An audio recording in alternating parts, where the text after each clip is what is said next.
Hi guys, thank you for stopping by. Today I'm going to be reading to you my personal statement for Queen Mary University London. So in 2021 I got admission to a number of UK universities because I had applied to them.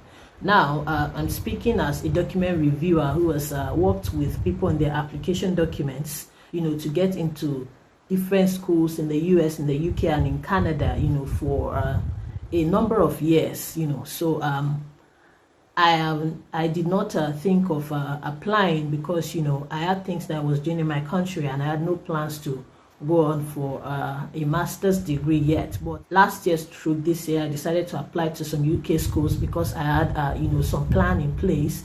But then some other plans supervened, which is not the purpose or the object of this video. But I just want to share with you my own personal statement so that you can understand that this thing is simple. It can be done. That's what I tell my clients all the time. Now, when I say that I'm a document reviewer, it doesn't mean that I create people's application statements or documents for them without their input. What it means is that I help them facilitate the process. So when you have done your drafts and you've done your own bit, I look at it from with a professional eye that comes from years of experience and extensive research on what the admission committee is really looking for, and a track record of success. One challenge that clients always have is that there are things they are unable to see for themselves or catch in the process of the application. So that's my business, to catch those things and see those things for you, to give you professional counsel on how to rewrite your documents, and to review it for you generally up to the taste of the admission committee. And honestly, if you would do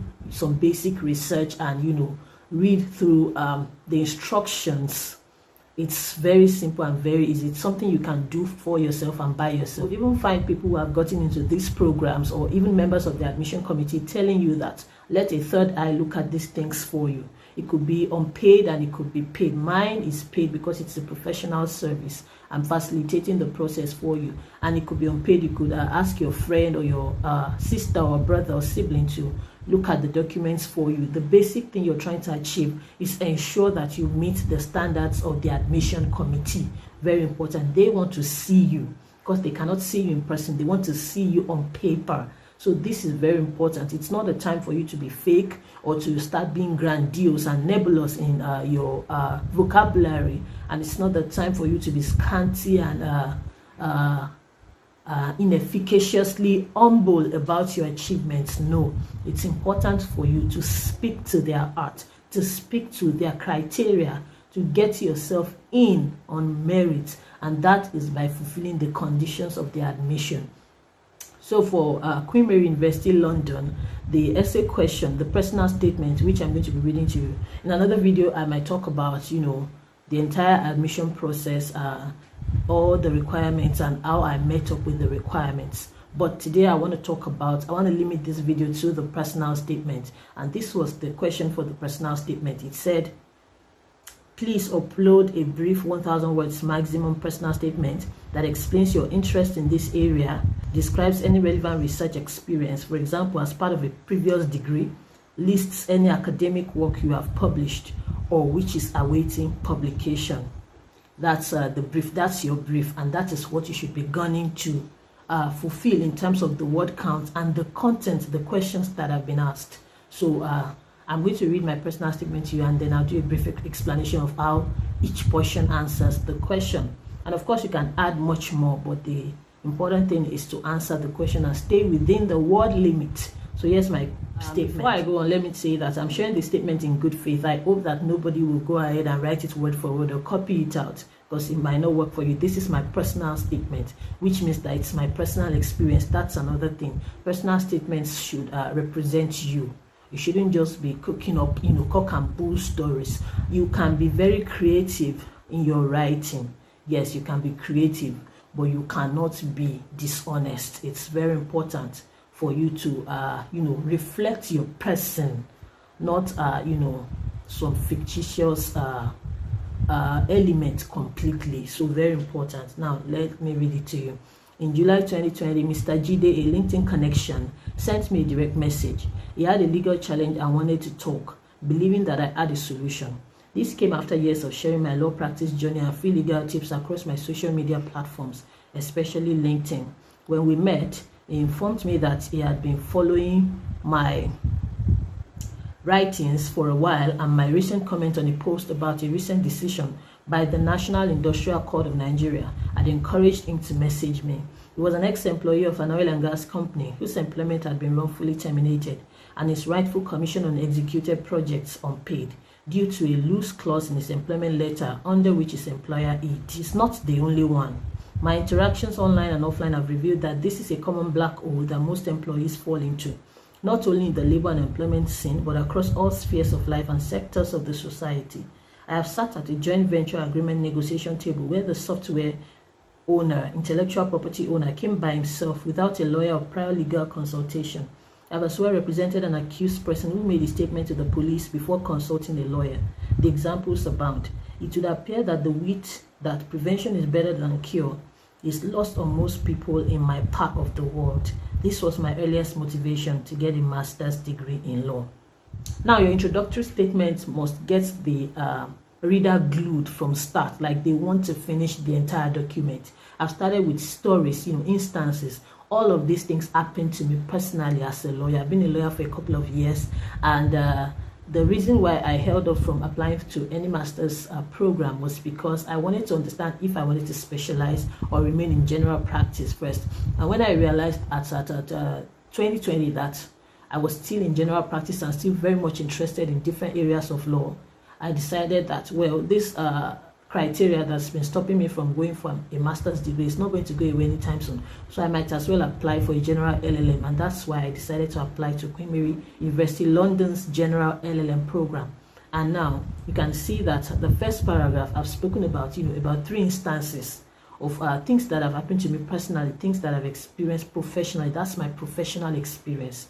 And they are not tales, they are not cock and bull story, they are truths. Sometimes when I work with clients and I see that they are not being creative or are unable to tell their own story well, I create a fictitious story for them. Then I send it to them, hoping that it will remind them of something similar that has happened to them. And it works. It always works. If you followed that story, you would see that I've talked about my own personal experiences. All these instances are things that happened to me personally, clients that I related with personally, things that I experienced professionally.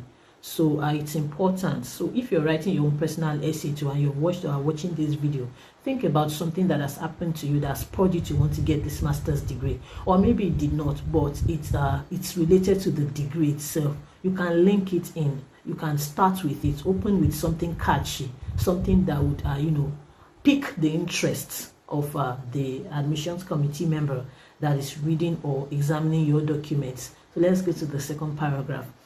I strongly believe that knowledge is the most powerful tool for socio-economic emancipation and the avoidance of all of wrongs.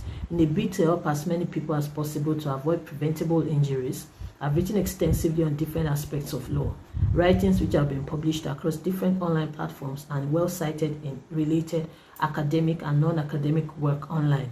In May 2020, I warned about the impending legal troubles that might ensue due to the COVID-19 induced rise in digital adaptations of almost every aspect of human life in Nigeria, as can be found here. I put the link. That was a bold step for me because I know that in my years of working with people for their own admission, I have never linked something directly into their personal statement.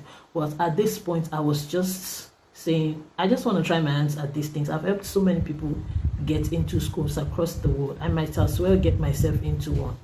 I said that I had a plan and then there was a supervening plan. But anyway, I just decided to write from my heart. This might not work for all schools. So you need to also understand, to read the room. You need to read the room. So this might not work for all schools, but for a UK school at Queen Mary University London, it worked. So yeah, there's no saying certainly that this or that is what would work, but always aim to meet up with the expectations of the committee based on the instructions they've given. You would recall that the instruction says I should talk about any publications, whether published or unpublished, any research work that I've done. And so that's why I'm talking about my writings and linking them directly. So that the purpose of linking them was that if someone was reading it and they were online, They will just click the link and go and read and say, oh, this person has written this. They are really good. Oh, she has written this. Oh, she knows her onions. She knows what she's talking about. So that was my aim, and it worked. Then I said in June 2020, I conducted a holistic review of the Violence Against Persons Prohibition Law and its implications for victims and perpetrators of violence, as published here. I linked again. I'm going to leave all these links in the description box anyways. Then I said more recently, I reviewed a landmark decision of the Nigerian National Industrial Court and its implications for employers and employees in an article published here. I linked again. Now, you know that I started with a labor law story, and then I went to intellectual property, and then I went to criminal law. These are all of my experience, and because I was applying to a General LLM, it was important for me not to niche into an area of specialization in tone and in content of my personal statement. And that's why I made it varied. You know, I talked about different aspects so that they would know that I am really a multidisciplinary lawyer, and that's what I want to do with my practice. And that's what the degree will do for me. So I'm your candidate. Admit me already. Now let's go on. I said I share legal tips on my social media platforms, especially LinkedIn, from time to time. Now, when I started my law practice, LinkedIn was like the most effective tool for me to express myself. There, I went almost daily to document my legal experiences, my court experience, my law firm experience, and what have you. It's sad today because I look for some of those posts on LinkedIn and I can't even find them. So now I'm on the verge of looking for a better medium for me to document my experiences permanently, because I really it's not so much about the likes and the comments and the shares, but so much about me documenting those experiences permanently and being able to look back at them in years to come and say, oh, this happened to me in 2020, this happened to me in 2018. Wow, I've come so far. So that's why I talked about LinkedIn here, so that then I put my LinkedIn profile in my CV, so that when the person reading this personal statement reads my CV as well, they can click on that link and then they can see that, wow, she's really good. She's always here talking about law. She's really passionate about this. Let's give her a slot. So you see, everything, all your documents must cohere. But let's go on with the personal statement. Then I said I also host a legal talk show on YouTube called Bar Talk with Ola. Yeah, I have a YouTube channel called Bar Talk with Ola. That's why I talk about law, and some more law. So I'll leave a link to that channel too in the description box. Please subscribe and watch my videos. There's legal content for everyone, whether you're a layman, a lawyer, or a law student. To disseminate useful legal information to laymen. It's my desire to ensure that in Nigeria, people walk into law offices and firms as the first port of call in any situation and not as the last resort. I as well volunteer as head of research and content with Strictly Family Law, a boutique family law support NGO with a mandate to provide all-encompassing legal support to the general public and on all family law related issues. So you see that I've talked about my extracurricular legal activities now. I'm not only a lawyer who goes to the law firm, gets a pay, represents clients. I've talked about, giving back to the society, still within the ambit of the law. Doing pro bono work, sharing free information on YouTube, working with Strictly Family Law. It's an organization created by my ex-principal in one of the law firms that I practiced at my earliest point of practice. So you see, I've worked everything into a coherent document. Now, you would also note, if you had seen my CV, you would know that this is not a regurgitation of my CV. I know that admission committees always state this on their website, that do not regurgitate. Do not give us back your CV. Don't slap your CV back into our faces. That's not what we want in your personal statement. Tell us something that's not obvious. So in the process of telling them something that's not obvious as well, you might also highlight something that's already in your CV, but that might not stand out that much. You highlight it briefly in your personal statement, and that's what I've done. I want to champion preventive justice in my country. That's my aim. That's my goal. So when an admission committee member is reading your statement, they must be able to identify what your goal is as a lawyer, because this is an LLM. If you were in health, if you were in the sciences, if you were in food, if you were in environment too, they must be able to know. Are you passionate about stopping the ozone layer depletion? It should show in everything that you're telling us in your personal statement and in your CV and other documents. So my goal is to champion preventive justice, and I am doing that by giving out information, quality information, just like I'm doing here already now. I'm giving out as much information as possible so that people will know the law before they are hurt by injustice and wrongdoing. And even after they are hurt, they are able to apply that law, go see a lawyer, file a case in court, explore ADR, whatever remedy is appropriate. But essentially, they know the law firsthand. That is my goal. I don't want corrective justice. It's not that efficacious. I want preventive justice. And that's why I've said it here.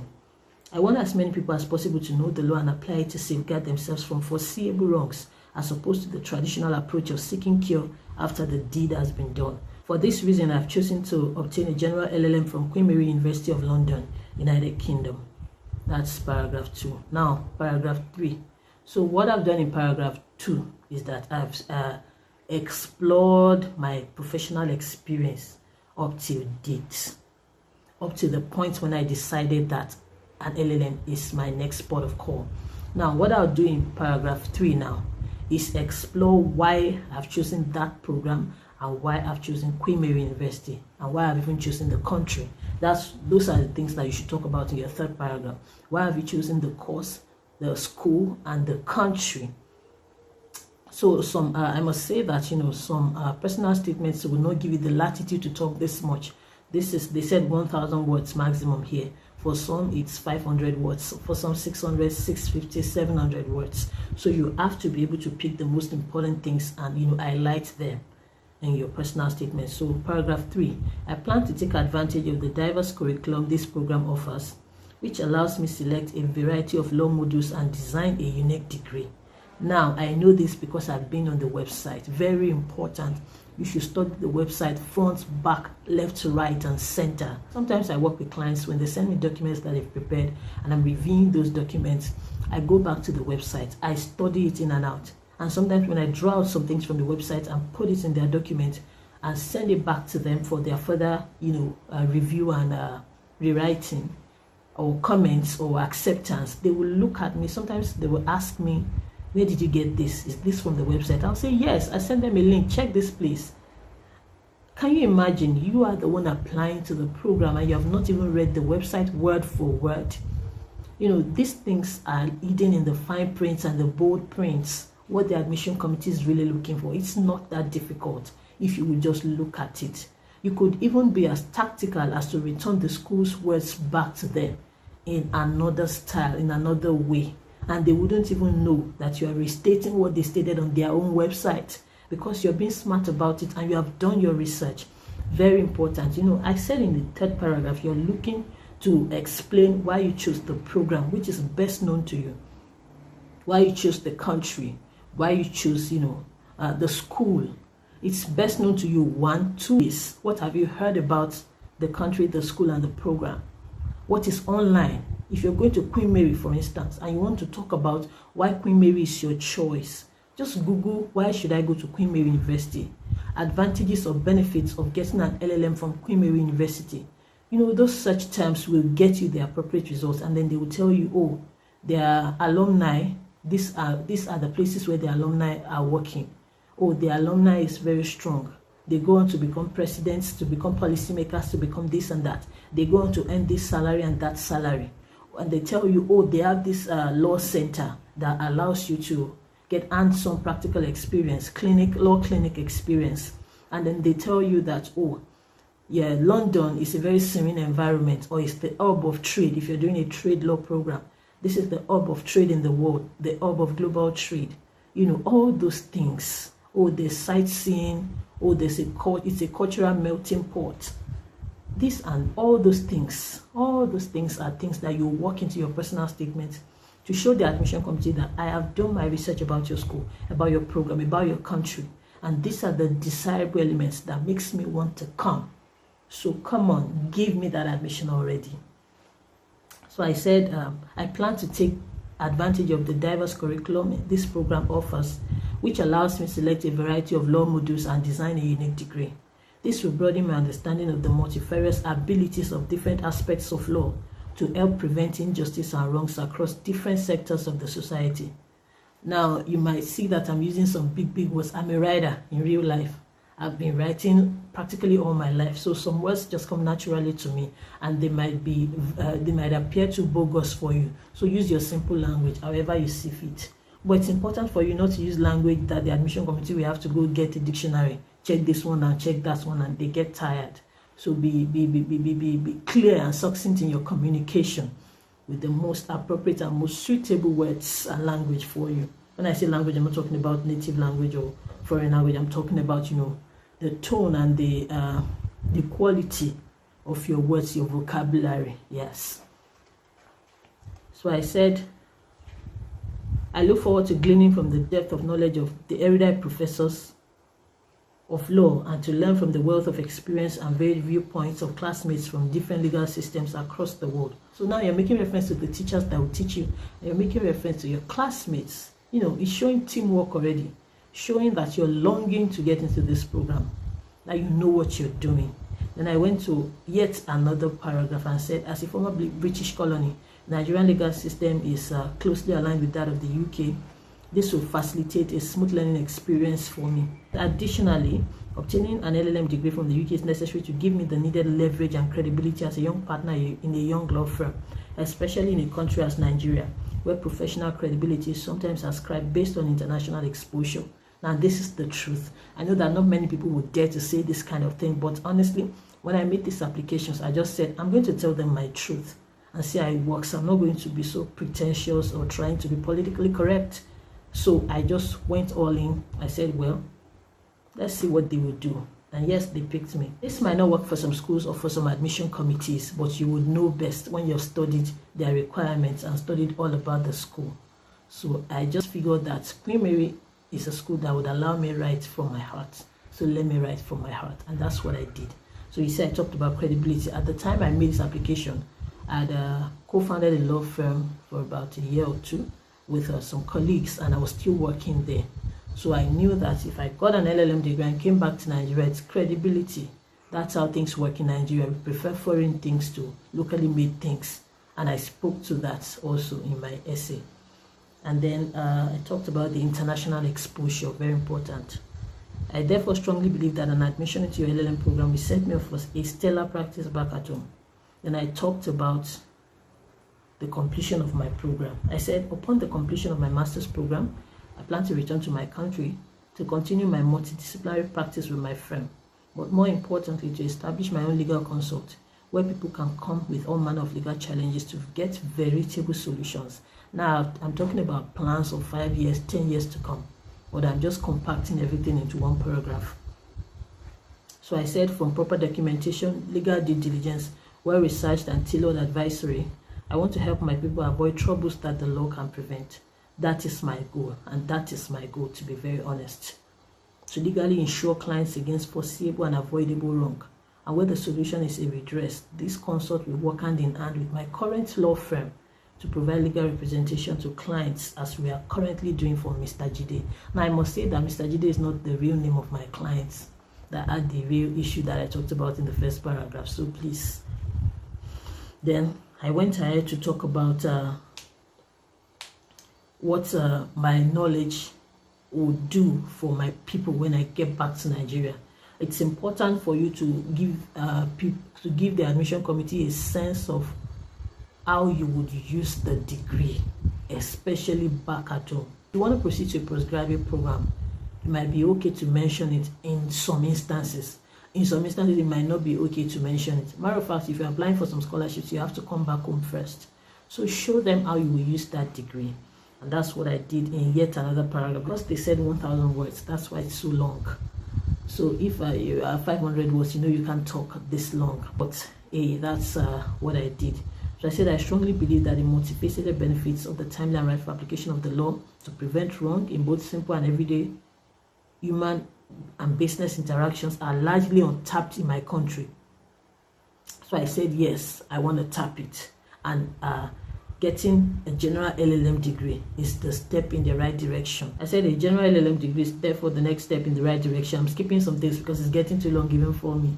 Then I said I hope to become the go-to general practitioner for the preventive application of the law within 5 years of returning to the country, without excluding the corrective application, as well as I work at building a formidable legal consult and a general practice firm alongside my partners. I'm completely persuaded that a slot in your class of 2022 is the bridge between me and this lofty goal. So that's the end. I skipped some things because, you know, this is not the first video I'm making today, so it's getting a little long, and honestly I wouldn't want a situation where you copy me verbatim, or you would nobody should copy this or try to listen and transcribe this to use it for their own personal purposes. Please just take the lessons and develop your own unique statement that way. And if you need help, you can always shoot me an email. My email address will be displayed on the screen. We can work together. My review services are paid for, though. They are paid for. If you have someone that can do it for you for free, fine. If not, you can pay for it, because it's an investment into your future and it's a collaborative effort. So you also see how you can do it by yourself and how you can help other people do it going forward. That's my personal statement for Queen Mary University, and I got admitted to study the General LLM. Now you notice that I put class of 2022 because that's the expected year of finishing the program. That's what you put, not the year that you're going. So you become a class of the year when you're graduating. Take note of that as well. So there are so many conclusions that you can make, but essentially let your personal statement have an introduction, let it have a body, and let it have a conclusion, a logical and finite conclusion. Speak to the admission committee. They are humans like you. They want to hear from you. They want to see you, see your uniqueness. Work all of that into your personal statement and go right ahead and submit. So it's not rocket science really, and it's not that difficult if only you do some basic research and write from your heart and from your head. That's all I have for you in this video. I'll try to do another video talking about other requirements and how everything, you know, should cohere for you to get an admission. And I will always see you in my very next video. Bye for now.